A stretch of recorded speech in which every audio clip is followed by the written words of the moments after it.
Hi friends, तर मी पूनम संगपाळ खूप खूप स्वागत करते तुमचं आपल्या आजच्या नवीन व्हिडिओमध्ये। तर आजचा व्हिडिओ आहे, मी बनवणार आहे लाडू बनवणार आहे। त्याचं कारण असं आहे की नायराची परीक्षा सुरू होते।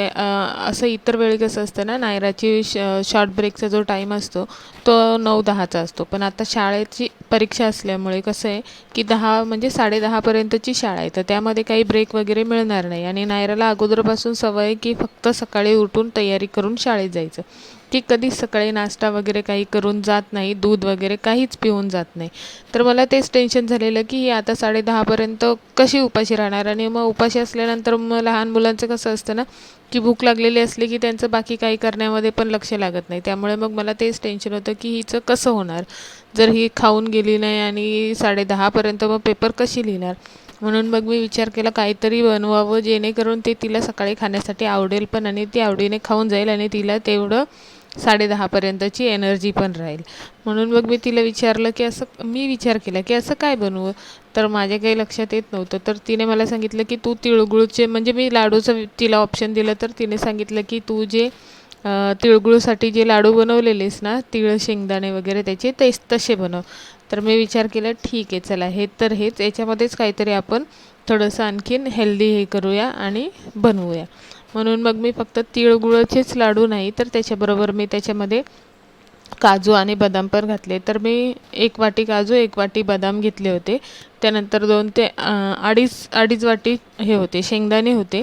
ते मी सगळ्यात अगोदर मस्त असे वेगळे वेगळे फक्त असे भाजून घेतले, कारण ते तेलात हे करून घेतले आणि मग नंतर मिक्सरमध्ये बारीक करायचं म्हटलं ना की खूप तेलकट सगळं होऊन जातं। त्यामुळे मग मी जस्ट असे ते थोडेसे क्रंची होण्यासाठी फक्त असे गरम करून घेतले होते आणि शेंगदाणे मस्त असे भाजून घेतले जेणेकरून मला त्यांची साली काढता येतील। तर सगळ्यात अगोदर बदाम भाजून घेतले, भाजून म्हणजे थोडेसे गरम करून घेतले की थोडेसे क्रंची होतील। त्यानंतर मग लगेच काजू भाजून घेतले आणि त्यानंतर मग मी हे भाजायला घेतलेले आहेत आता शेंगदाणे। तर शेंगदाणे मस्त असे भाजून घ्यायचे जेणेकरून आपण जसे तिळगुळसाठी भाजतो, तिळगुळसाठी म्हणजे तिळगुळचे लाडू जे बनवतो आपण संक्रांतचे तसेच त्याप्रमाणे ते लाडू मी जे बनवले होते ते तिला खूप आवडले होते आणि ते तिने खूप आवडीने खाल्ले होते। असे खोबऱ्याचे वगैरे आपण जर हेल्दी ड्रायफ्रूट वगैरे घालून लाडू बनवले तर ती खात नाही, कारण त्याच्यामध्ये खोबरं असल्यामुळे ते खाण्यासाठी तिचे थोडेसे नाटकं असतात, त्यामुळे मग ती ते तसे खात नाही। म्हणून मग मी विचार केलेला चला शेंगदाण्याच्यामध्येच आपण काहीतरी नवीन व्हर्जन करू। मग मी विचार केला की ठीक आहे चला कारण खोबऱ्याचे बनवले असेल तर मला माहिती आहे ती खाणार नाही आणि माझी मेहनत वाया जाईल, त्यामुळे मग मी शेंगदाण्याचेच बनवायला घेतले। तर शेंगदाण्यामध्ये मग मी काजू बदाम बरोबर मी विचार केला मखाना पण आहे, तर मखाना पण थोडासा 1 वाटी त्याच्यामध्ये घालूया।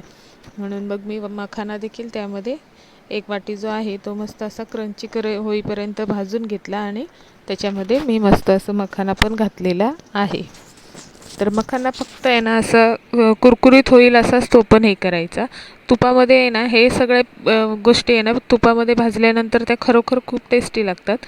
तशा तर ते अशा पण टेस्टी लागतात, पण ते खूप तेलकट होऊन जातं आणि मिक्सरमध्ये पण खूप तेलकट होऊन जातं। त्यामुळे मग मला जास्त करून मग मी असं लाडू बनवायचे असल्यानंतर मी तसं करत नाही। शक्यतो मी फक्त आहे ना प्रयत्न करते की फक्त त्यांना गरम करूनच घ्यायचं जेणेकरून ते आपल्याला वाटताना जास्त प्रॉब्लेम होणार नाही। तर त्याचबरोबर मग मी 1 वाटी पण नाही, अर्धी वाटी असे माझ्याकडे तीळ उरलेले होते, बाकीचे माझे तीळ सगळे संपलेले होते। म्हणून मग मी जेवढं होतं घरामध्ये जे सामान होतं त्याप्रमाणेच बनवले। आणि एकटी नायराच खाणार नाही, कारण मला माहिती आहे मी लाडू बनवल्यानंतर सगळेच खाणार, त्यामुळे मग मी विचार केला की थोडेसे जास्त बनवले तर तिच्या पण परीक्षा संपेपर्यंत राहतील आणि बाकीच्यांना देखील खायला भेटतील। तर मग मी मस्त असं सकाळीच कामं वगैरे झाली, अंघोळ केली, त्यानंतर मग मी हे वाटायला घेतलं। तर त्याच्या अगोदर मी हे केलेलं होतं देवाची पूजा वगैरे म्हणण्यापेक्षा देवाला नमस्कार वगैरे करून घेतलेला होता। देवाला नमस्कार केला त्यानंतर मग मी सुरुवात केली माझ्या पुढच्या कामाला, कारण मला 2 वाजता शाळेत जायचं असतं। तर त्याच्या अगोदर माझे कामं घरातले जे आहेत ते मी आवरून अंघोळ वगैरे करून आणि रेडी म्हणजे ड्रेस वगैरे घालून ठेवलेलं होतं की जेणेकरून नंतर मग घाई गडबड होणार नाही। आणि त्याचबरोबर आपलं हळदी कुंकू वगैरे लावलेलं होतं आणि मग मी हे भाजायला घेतलं जेणेकरून दुपारी जास्त त्रास होणार नाही, कारण मी जर बेडवर आले नाही ना झोपण्यासाठी तर मग नायरा पण झोपत नाही आणि मग तिच्या पण झोपेचं खोबरं होऊन जातं। त्यामुळे मग मला शक्यतो तिला येण्या अगोदरच हे सगळे कामं आवरून घेतले की बरे पडतात। पण आज माहिती नाही आता पुढे काय होईल, तिला झोपवायला भेटेल का नाही हा पण मला विचार पडलेला. तरी पण मी अगोदर करायला सुरुवात केली का तर थोडंसं नंतरचं माझं हे होईल तर जास्त त्रास होणार नाही. मग मी मस्त असं गूळ कापून घेतलं, कारण तुम्हाला तर माहिती आहे घरामध्ये साखरेचा मी खात नाहीत, जास्त करून गुळाचंच पदार्थ बनवले जातात. ॲज युजल मला यात पण गुळच घालून करायचे होते, जेणेकरून हे सगळ्यांना खायला भेटतील आणि याच्यामध्ये कोणाला खाण्यासाठी प्रॉब्लेम येणार नाही, पुन्हा परत हे होणार नाही की साखरेचेच बनवले आणि गुळाचे. तर मग मी माझं हे सगळं असं भाजून आहे ना मस्त असं एकत्र कढईमध्ये केलं. एकत्र म्हणजे ताटं छोटे छोटे याच्यात वेगळं वेगळं काढून ठेवलं आणि त्यानंतर मग मी गेली रेडी होण्यासाठी. म्हणजे गूळ वगैरे मी सगळं कापून ठेवलेलं, जेवढी माझ्याच्याने होईल तेवढी मी तयारी करून ठेवली होती, जेणेकरून मला पुढे थोडंसं तरी इझी पडेल म्हणून. तर त्यानंतर मग मी नवरोबाच्या याच्यातून पैसे काढले, वॉलेटमधून पैसे घेतले आणि मी निघालेले आहे नायराला घेण्यासाठी शाळेमध्ये. तर शाळेत जाताना मग मी नायराला, जेव्हा पण मी शाळेत जाते ना नायराला घ्यायला, तर मी जाताना चालत चालत जाते ना, मग मी तो पण माझा वेळ वाया घालवत नाही. मी तोपर्यंत माझ्या मम्मीबरोबर जे आहे ते फोनवर गप्पा मारत मारत जाते आणि त्यानंतर मग येताना मी नायराला घेऊन रिक्षाने येते. तर बाकीचा रस्ता मला पूर्ण परवडतो. मी तेवढं चालत चालत जाते ना तरी मला रस्त्याने कधीच काही वाटत नाही. फक्त मी त्रासते केव्हा, जेव्हा मी ही नायराची बॅग घेऊन हे 3 माळे चढते ना, तेव्हा मला अक्षरशः सगळे देव आठवतात. आणि ही बघा रिकामी असल्यामुळे कशी तुडूम तुडूम पळते आणि मला ना रोज रोज चिडवत असते की तू किती हळू चालते म्हणून. पण तशी ती पण थकते, कारण की आमच्या शिड्याच तेवढे विचित्र आहेत. तर मग घरी येऊन आम्ही थोडंफार खाणं पिणं केलं, कारण खाणं तर जरुरी असतं. तर उपवास होता म्हणून मग जास्त काही नव्हतं, तर फराळाचं केलं. त्यानंतर मग सुरुवात केली मिक्सर घेऊन आपली वाटण्यासाठी. तर सगळ्यात अगोदर येऊन चेंज केलं, कारण खूप गरम होत होतं. त्यामुळे मग चेंज करून आणि मग सुरुवात केली. आणि कसं आपलं गाऊन असलं की मग पटापट कामं होतात. ड्रेसपेक्षा तरी मला तर खूप इझी वाटतं गाऊनमध्ये असल्यानंतर किचनमध्ये कामं करायचं. तर सगळ्यात अगोदर मी मखाना हे करायला घेतला. तर मी सगळं असं सेपरेट हे करून घेणार आहे, कारण की मग कसं होतं ना, एक पदार्थ वाटण्यासाठी प्रत्येकाचा वेळ सेम नसतो. त्यामुळे मग एकच एकदमच पावडर होऊन जातं आणि एक असं थोडंसं जाडसर राहतं. त्यामुळे मग मी सगळं असं सेपरेटच बारीक करून घेणार आहे, कारण आमच्या नायराचे दात आहे ना ते तसे किडलेले वगैरे नाही आहेत, चांगले आहेत, पण तिची खूप नाटकं असतात. मग ते तुटतच नाही, मग ते असंच होत नाही, मग ते चावावंच लागतं आणि हेच होतं आणि तेच होतं. त्यामुळे मग मी सगळ्या त्या गोष्टी लक्षामध्ये ठेवून आणि लाडू बनवला, कारण मला माहिती आहे की हा एक लाडू ती खाऊन गेल्यानंतर आहे ना, ती शाळेतनं घरी येईपर्यंत मला तरी टेन्शन राहणार नाही, हा विचार करूनच मी बनवलेला आहे. आणि मला हे माझे लाडू वाया घालवायचे नव्हते, तर तिला खायला लावायचे होते. कारण नाहीतर तिचे बहाणे मला माहिती आहे, खूप बहाणे असतात. जर त्याच्यामध्ये ड्रायफ्रूट बारीक केलेलं नसलं तर मला चावायलाच त्रास होईल. मग खोबरं घातलं असतं तर तिला खोबरं आवडतच नाही. त्यामुळे मग हे तिला मी तिळगुळचे लाडू बनवते, ह्याच याने तिला बनवून देणार आहे. फक्त मी सांगणार आहे की तीळ जास्त शेंगदाणे जास्त घातले आणि तीळ नव्हते, म्हणून हे असे झालेले आहेत.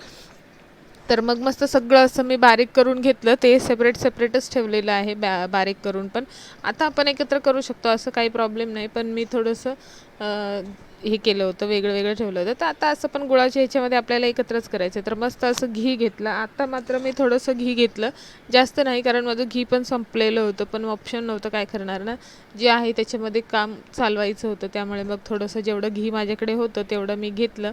ते घातलं, गरम केलं आणि त्याच्यामध्ये मग मी जो गूळ हे करून ठेवलेला होता, तो गूळ पण मी जास्त नाही, कारण की काही झालं तरी डायबिटीस असल्यामुळे आहे ना, गूळ पण जास्त खाणं खूप हे नाही आहे, चांगलं नाही आहे. त्यामुळे मग गोड जास्त करणार नव्हते आणि तिला पण गोड असं पण आवडत नाही जास्त. तर मी सगळं काही त्या वाटीच्या यानेच घेतलेलं, हिशोबानेच घेतलेलं आहे. तर त्यानंतर मग मी गूळ मस्त असा वितळून घेणार आहे, जसं आपण याला तिळगुळचे लाडू बनवतो ना, तसंच त्याचप्रमाणे गूळ वितळून घेऊन आणि त्याच्यामध्ये फक्त आहे ना, ती जशी जेली बनते ना आपली ह्याची गुळाची, पाण्यामध्ये घातल्यानंतर तसंच चेक करून फक्त मी तेवढ्यापर्यंतच मी हे करणार आहे, गूळ हे करून घेणार आहे, शिजवून घेणार आहे. पाणी वगैरे मी काही घातलेलं नाही आहे, फक्त गूळ आणि त्याच्यामध्ये थोडंसं खाली घी घातलेलं होतं, जेणेकरून तो गूळ चिकटू नये. त्यामुळे मग थोडंसं घी घालून आणि गूळ वितळवण्यासाठी ठेवलेला होता. मस्त असा तो गूळ मी वितळून घेते आणि मग पुढच्या प्रोसेसला सुरू करूया. आता बघा माझा गुळाला मस्त असा फेस यायला लागला आणि मस्त असं गुळाचा सुगंध सुटलेला होता आणि माझं गूळ आता परफेक्ट झालेला आहे, जेणेकरून हे बघा माझी जेली एकाच याच्यामध्ये बरोबर बनली, एका सेकंदामध्ये. तर मस्त असा गुळ पण माझं झालेलं आहे आणि आता मी त्याच्यामध्ये सगळं काही जे मी वाटून ठेवलेलं आहे ना ते सगळं मी त्याच्यामध्ये घालून घेणार आहे. तर माझ्या ह्या कामाला यश येईल असं मला तरी वाटतं आहे, कारण मला खूप टेन्शन होतं जेव्हा ना हे असं काय असलं ना. बाकी इतर वेळी मला टेन्शन असतं की ती सकाळी खाऊन जात नाही किंवा दूध वगैरे पिऊन जात नाही, तर मला टेन्शन असतं कारण 9-10ला लगेच त्यांचा ब्रेक होतो. त्यामुळे मग काय आहे ना, 7:45ला शाळा भरते आणि मग 9-10ला ब्रेक होतो, त्यामुळे मग जास्त काही वाटत नाही. पण आता 10:30 म्हटल्यानंतर सकाळपासून ते पण तेवढं शाळेत पण खूप ॲक्टिव्हिटी होते, पुन्हा इथनं जायचं यायचं, त्यामुळे मग मला ते थोडं टेन्शन होतं. म्हणून मग मी विचार केला आपण थोडंसं डोकं लावलं तर काहीतरी होऊ शकेल. आणि जास्त वेळ पण नसतो सकाळी, तरच तुम्हाला माहिती आहे सकाळची धावपळ आणि सकाळची घाई आणि त्यामध्ये मुलांचे तोंडामध्ये घास किती पटकन जातो आणि ते किती पटकन खातात. त्यामुळे मग असं छोटंसं काहीतरी हेल्दी बनवणं हाच माझा एक याच्यामागे हेतू होता. तर मस्त असं सगळं जे मी मिश्रण वाटून घेतलेलं होतं ते सगळं मी मस्त ते जे गुळाचं हे केलं होतं त्याच्यामध्ये घालून घेतलं आणि मस्त असं मिक्स करून घेतलं. आणि हे बघा आपले लाडू किती ॲक्च्युली मला टेन्शन आलेलं, कारण की मला असं वाटलं खूप ड्राय झालं आहे हे मिक्सचर, कारण गूळ मला असं वाटलं कमी पडला म्हणून माझे लाडू वळतील का नाही. पण माझा शेवटपर्यंत एकही लाडू फसला नाही. सगळे लाडू जे आहेत ते वळले गेले आणि मस्त असे लाडू बनले. आणि माझ्या लेकीने परीक्षेच्या दिवसात सकाळी नाश्त्याला रोज तेच खाऊन ती गेली आणि तिला येईपर्यंत काय अजिबात भूक लागलेली नव्हती. तिलाच काय तर आम्ही देखील तेच खात होतो सकाळी नाश्त्याला आहे ना. आमच्याकडे पण हेच चालू होतं की एक लाडू खायचा आणि खूप वेळापर्यंत, म्हणजे त्याने आहे ना त्यानंतर खूप वेळापर्यंत अशी भूक लागत नव्हती, कारण याच्यामध्ये खूप असं हे हेल्दी झाल्यासारखं झालं ना, त्यामुळे खूप वेळ ना भूक खरोखर लागत नव्हती. मी हे नाही सांगत, खोटं नाही सांगत, खरं जे आहे तेच सांगते. कारण मी माझ्या रेसिपीमध्ये तुम्हाला शेअर का केलं, कारण खूप जणींचे असे प्रॉब्लेम असतात खूप ताईंचे, की मुलं लहान असल्यामुळे सकाळी नाश्त्याला ते खाऊन जात नाहीत. त्यामुळे मग ते खोबऱ्याचे वगैरे लाडू पण काहींना आवडतात, काहींना आवडत नाही. तर शेंगदाणे तिळगुळचे लाडू जर आवडत असतील तर असं करा जेणेकरून की ते खाऊन जातील. मग ते चॉकोस वगैरे असं खायला देण्यापेक्षा हे कधीही आपलं हेल्दी आणि चांगलं आहे ना, त्यांच्या आरोग्यासाठी चांगलंच आहे ना हे. तर ते जे बिस्किट वगैरे देण्यापेक्षा किंवा इतर काही बेकरी प्रोडक्ट देण्यापेक्षा सकाळी जर आपल्या मुलांना आपण फक्त हा एक लाडू खाऊन शाळेत पाठवलं ना, तर खरोखर सांगते ताईंनो, खूप वेळ ते मुलं आहे ना हे नाही, भूक नाही लागत आणि खूप एनर्जी देखील राहते त्यांच्यामध्ये याने, कारण याच्यामध्ये ड्रायफ्रूट्स असल्यामुळे, मखाना असल्यामुळे जे काय आहे त्यांना खूप सारे विटामिन्स वगैरे त्यातनं मिळणार आणि त्याचा त्यांना खूप फायदा होणार. असं तुम्ही मुलांना खायला आता काहींचे खात असतील, पण माझी तर मुलगी बिलकुल नाही. बदाम म्हटल्यानंतर तर तिला भिजवून द्या कसेही द्या, ती बिलकुल खात नाही. तर माझे शेवटपर्यंत लाडू वळले गेले. मला खूप टेन्शन झालेलं की पुन्हा गुळाचं मला हे करावं लागेल, पण मी बिलकुल परत काही केलं नाही. जस्ट असेच माझे लाडू मस्त असे वळले गेले आणि बघा किती मस्त असे माझे लाडू परफेक्ट तयार झाले आणि खूप म्हणजे असे कडक पण नाहीत, खूप सॉफ्ट होते. शेवटपर्यंत माझे लाडू असे सॉफ्ट राहिले, बिलकुल ते कडक झाले नाहीत किंवा तुटणार नाही असं काहीही टेन्शन नव्हतं. मस्त असे मऊ मऊ आणि गोल गरगरीत मस्त असे लाडू माझे झालेले होते आणि सगळ्यांना खायला खूप आवडले. तर मला पण करायला खूप आवडले, पण असं वाटलं होतं मला कोणी हेल्प करेल, पण फायनली जास्त अपेक्षा केल्या नाहीत की त्या भंग होत नाहीत. मला माहिती आहे मला कोण हेल्प करणार नाही या गोष्टीत, माझ्या मुलीसाठी मलाच करावं लागेल. आणि मी हिला झोपण्यासाठी ओरडले होते म्हणून ही बघा कशी जाऊन रागाने अंगावर चादर घेऊन झोपली. चला भेटूया नेक्स्ट ब्लॉग. Bye bye.